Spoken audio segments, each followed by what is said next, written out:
Guys, ito po yung ating lulutuin ngayong araw. Pinamatisang ano. Talagang napakayami at malinamnam. Na guys, halina po tayo at ating umpisa na pagluluto. Thank you, thank you.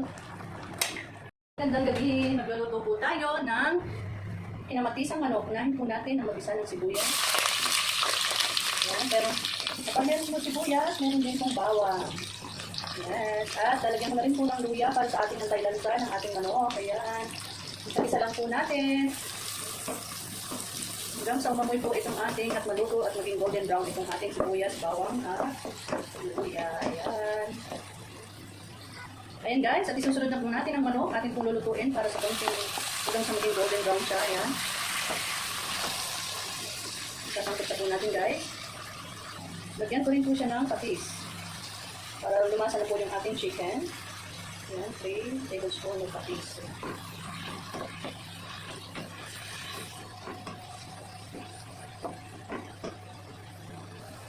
Ito guys, at okay na po itong ating manok. Ngayon po ay lalagay na natin ang kamatis. Marami po akong nilagay na kamatis dyan para lumasa na po siya at matunaw po itong ating kamatis. Ayan. Ayan, lagyan po natin ang pampalasa. Ayan. Saka ng pambutang buo.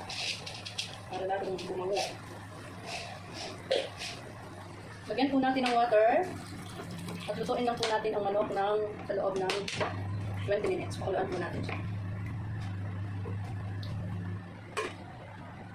Ito na guys, yan, pinakuluan na po natin itong ating manok ng 20 minutes. Ngayon, maglalagay po tayo ng gulay na pampahaba ng buhay. Mas masarap din po talaga siya pag may gulay. Lagyan po natin yung patatas. Yan. At lalagyan din natin ng sili. Para may intense na konting anghang. Ayan. At sasabay ko na rin po itong aking may sitaw ako dito konti. Ayan. At atin guys, pakukuluan ng mga 5 minuto. Hanggang sa maluto itong ating gulay. Ito na guys, okay na po itong ating gulay. Naliba na talaga ng gulay. At ngayon, tingnan po natin guys.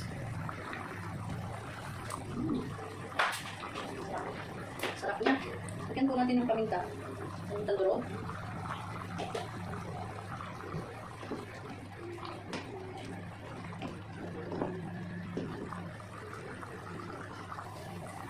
Ito na guys, at ang huli po natin ilalagay ay walang iba kundi ang gusto niyo guys maglagay ng pechay kasi wala akong pechay dito.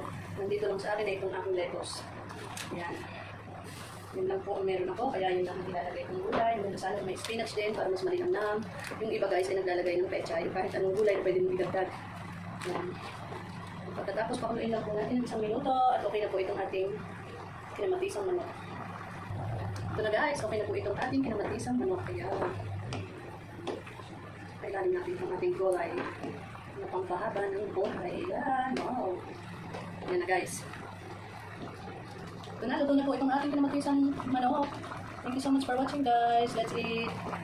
Super yummy and delicious. Napakabango guys. Ayan. Maraming po salamat. God bless everyone.